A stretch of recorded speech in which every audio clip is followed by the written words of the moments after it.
what's up and welcome back to my channel. Now today I'm going to be giving a review for the supernatural horror film Five Nights at Freddy's. Now this is based on the video game franchise of the same name, which I am familiar with, and I have never played any of the Five Nights at Freddy's video games, but I am familiar with those.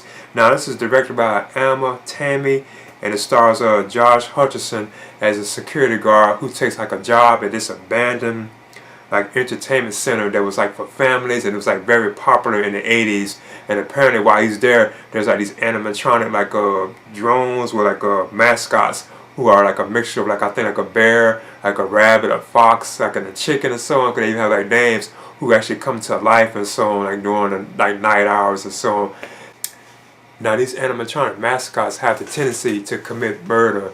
So that's one of the things, about this makes the film kind of like a horror film. But at the same time, you have like this other story arc going on with the character that Josh Hutcherson is playing, and he's known as Mike Schmidt. Now Mike had this childhood incident where he was a kid and he saw his brother get abducted by somebody, and throughout his whole life he's been having these dreams where he studies dreams, because he has this book I think it was Dream Theory. And he always is dreaming every night about seeing his brother get kidnapped by this mysterious driver, and he can't never see who it is. But at the same time, there are these other kids who are present too as well. And apparently these kids, I don't want to get into it too much because it kind of ruin the story, spoil it. But apparently they are connected to what happened with his brother, and he's always trying to pursue the kids, and this is within his dream, but he can't never get to them. And apparently they are even connected to the same situation that happened with his brother. But at the same time, Josh is also he has his sister who stays with him, his younger sister. She's known as Abby, because she's played by Piper Rubio. Now he also has to take care of Abby at the same time, because while she's home he has to have a babysitter to look after her and so on. And I was kind of surprised at what happened with that kind of situation. I just leave it at that. That was kind of a surprise. And I don't know how connected and how accurate this is to the video game story now, because a lot of the video game based films are very different from what was actually going on in the video game. They may have some of the characters or the way the characters look and so on, but the story sometimes be different from what was going on in the video game. Now another major character in the film is Vanessa, and she's a local police officer who shows up at the family center, and she actually is there actually to give Mike suggestions about what to do with the family center. She tells him about some of the history of the family center, how popular it was in the 80s and so on. Because the name of the place is called Freddy Fazbear's Pizzeria. Yeah, that's what it's called. And Fred is one of the main mascots. He's the bear that's actually on top of the logo that's waving, so he's one of the mascots. So Vanessa always tells him about the situation with Dad, what happened, how kids went missing and so on and all that kind of stuff like that. And there was also other characters, if you have Aunt Jane, she's Mike and Abby's aunt, because she's trying to fight over the idea of her wanting to adopt Abby from Mike. She wants to take Abby from Mike, and Mike believes that she wants to do that just because she wants to have money coming in for supporting Abby. So there's a little conflict right there going on there. So that's the kind of stuff that's kind of going on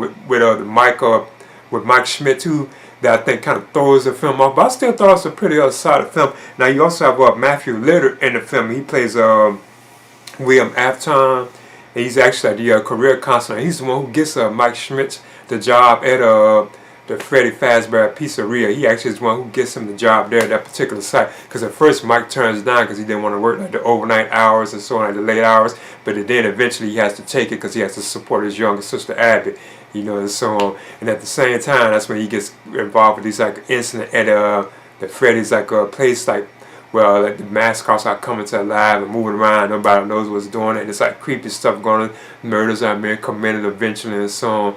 But yeah, I thought the film does have some mood and atmosphere. I think the mascots themselves do look creepy at times, especially when they show up and you can see them on the surveillance cameras. Because it does kind of remind you kind of the game too. Because that's how they be on the video games, where you can see them on the surveillance camera. They pop up and they be looking at you and so on. So I think that's kind of scary and creepy. And the film does have some mood and atmosphere, like I said, because the actual family entertainment center is dark and mysterious and so on. You don't know what's going on. You don't know if these are supernatural things or are they just mechanical things being controlled by someone and so on. But overall, I thought it was a pretty entertaining film. But once it got to I think the third act, it kind of just I think that's when it started falling apart, because it started going on, you know, it's just certain things I think like the idea of like the stuff going on with like Mike and his sister, his family, it's like it takes it away, but all that is connected to what's going on with like the mascots and all that kind of stuff. But I think that kind of stuff seemed kind of off, like it didn't fit with what the overall supernatural tale of the story was, you know. But in Five Nights at Freddy's, I'm not accurate it was to like the video game. I think it was still a great film. It was like solid. So I'm gonna give it a B minus. And I think it's pretty cool, and I see how successful it is at the movies. I even went to the theater to see it, even though I could have watched it like on Peacock. I went into the theaters and saw it too as well. But anyway, I'm giving this a B minus. Please leave a comment and subscribe too as well.